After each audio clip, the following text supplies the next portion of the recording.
Bonjour les amis. Aujourd'hui, je voudrais vous raconter une histoire dans un pays lointain, un pays merveilleux où les enfants sont heureux, les monstres gentils, oui, c'est un paradis. En fait, non, c'est pas exactement ça. Alors, avant de commencer l'histoire, je tiens à dire que toute ressemblance avec des personnes ayant existé, des situations ayant existé, est purement fortuite. C'est une histoire, une fable, un fablion. Mais, commençons. Il était une fois, dans un pays lointain, un jeune maire qui s'appelait Calimero. Calimero n'avait vraiment pas de chance. Dans sa mairie, rien n'allait normalement. Dans sa commune, beaucoup de gens riaient de lui. Il faut dire que Calimero était le fils de Monsieur Cocon. Monsieur Cocon avait été le maire de Joyeuseville pendant des décennies, avant de se faire chasser à grands coups de pied au cul par les citoyens, mais qui, après quelques manœuvres politiciennes, avait été réélu. Monsieur Cocon ne voulait plus être maire. Il savait que les gens ne l'aimaient pas. Et s'il n'avait pas utilisé des méthodes odieuses contre ses concurrents, il n'aurait jamais pu être maire. Il aurait été battu. Mais Monsieur Cocon était intelligent. Du moins, il était vicieux. Est-ce une intelligence, le vice? Demandez-vous, les enfants. Monsieur Cocon décida gentiment que, plutôt que de rester maire et d'assumer toutes les conséquences de ses actes, car il commençait à avoir des paquets de casseroles au cul, un peu comme tonton Sarko, Monsieur Cocon décida de laisser sa place à son fils Calimero. Oh, qu'il était content, Calimero, sur son joyeux tricycle. Et vas-y que je pars par-ci, que je pars par-là. Ah là là là là. Calimero était le maire, le chef des chefs. Mais Calimero n'avait pas de chance. Il était maire, mais les gens de Joyeuseville ne l'aimaient pas. Enfin, ceux qui réfléchissaient. Parce qu'à Joyeuseville, les gens ne réfléchissent pas beaucoup. Ils sont joyeux. Ils se regardent le nombril en se disant « Oh, je suis beau, je suis gentil, je vis dans le meilleur endroit du monde. » Malheureusement, le docteur Robaillou et sa femme, la doctoresse Robaillou, décidèrent de quitter le village pour aller voler plus loin, là où il n'y a pas de nuages. Calimero n'était pas content. Il tapa très fort des pieds, fit une grosse colère. Je veux pas, je veux pas, je veux pas. Et il inventa des histoires en disant tout va bien se passer, tout va bien se passer. Et rien ne s'est bien passé. Évidemment, c'était pas sa faute, pauvre Calimero. C'était la faute, non pas de Monsieur Cocon, mais de la dame avant. Oui, la dame avant. Madame Sebalo. Madame Sebalo avait été mairesse et avait lancé plein de jolis projets. Un projet pour avoir un bel étang avec une plage, un projet pour que les personnes avec une patte en moins puissent accéder partout. Plein de projets. Mais quand Monsieur Cocon reprit le flambeau, comme il était très fâché d'avoir été battu, lui qui se sentait si puissant, il a tout arrêté. Et forcément, les grandes autorités ont vu que les choses n'étaient pas faites et se sont fâchés auprès de Monsieur Calimero. « Dis donc, Calimero, tu n'as pas fait ces travaux ?» dit Monsieur Renard. « Dis donc, Calimero, tu n'as pas fait ces travaux ?» dit Monsieur le Loup. C'est pas moi, c'est pas moi. Moi, je voulais pas. Non, c'est Madame Sebalo qui a fait ça. Elle a fait ça, ça, ça et ça, et puis, et puis, et puis, et puis.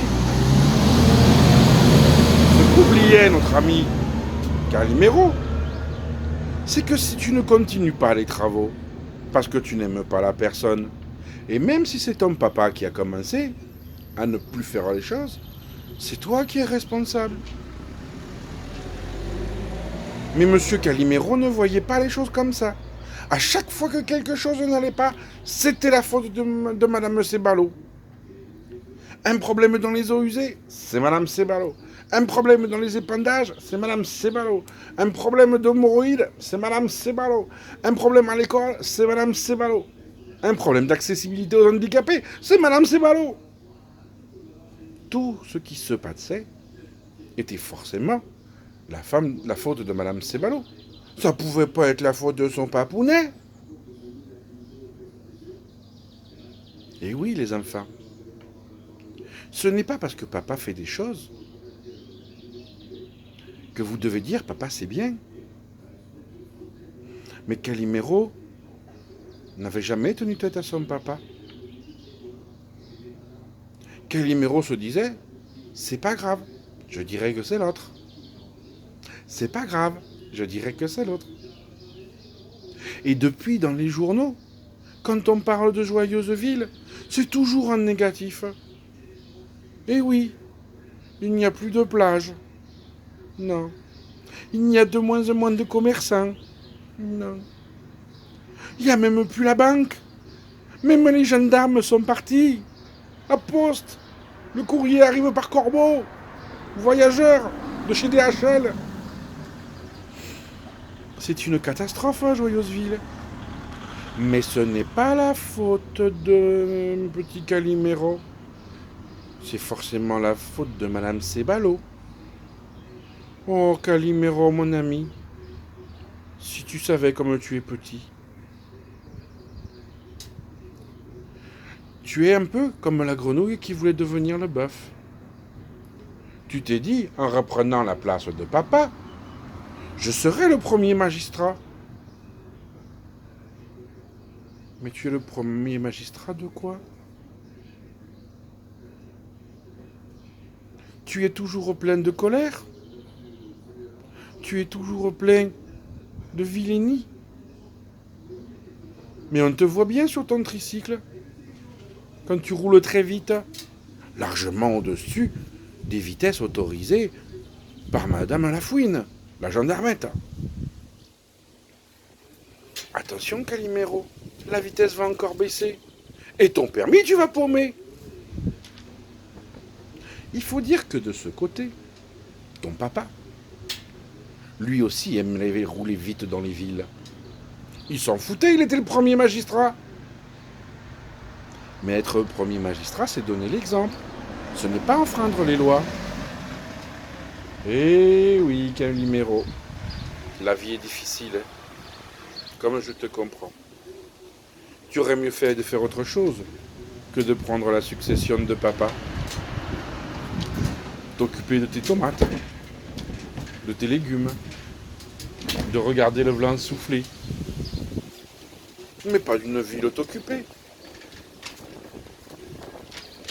La morale de cette histoire, les enfants, c'est que quand vous n'êtes pas content, plutôt que de parler aux journalistes et leur dire des gros mensonges, essayez de corriger les choses.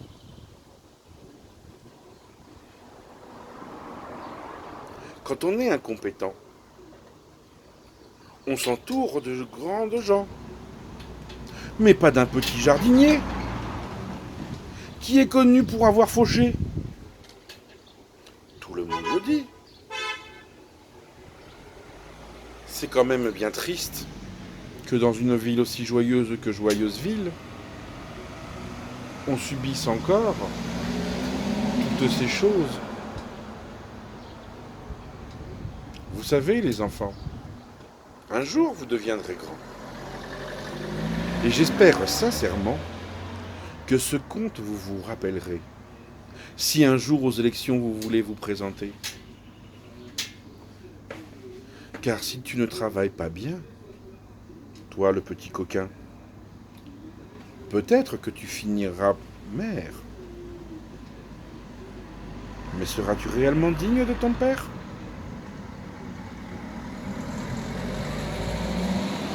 Je vous souhaite une excellente journée. Il est temps pour moi d'aller me reposer.